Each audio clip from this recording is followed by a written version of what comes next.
In 1967, the Soviet Union put on a massive air show, and they made sure the Americans were watching. The event was even broadcast in English for Western audiences. The Soviets unveiled several new aircraft for the very first time, but they saved the best for last. In the final 10 minutes, 3 prototype MiG-25s were sent roaring past the audience. It was the first time anyone outside the Soviet Union would see the new aircraft. And for Western intelligence, it set off alarm bells. Grainy footage revealed an aircraft with all the hallmarks of an agile fighter. The unusually large wings suggested extreme maneuverability. Enormous air intakes hinted at massive engines. And experts suspected the use of advanced lightweight titanium.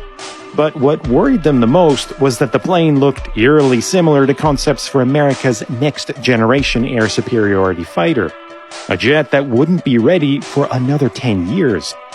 In Washington, military planners struggled to understand how the Soviets could have leapfrogged so far ahead, because only a few months later, the Soviet Union started registering incredible new records for speed and altitude, and the media soon caught wind, spreading fears that the mysterious new jet could outperform anything built by the West.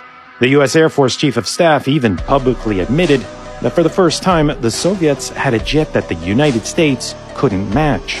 The perceived threat motivated the U.S. to drastically increase performance targets for its next-generation fighters. But for years, the Americans were desperate for any information they could get.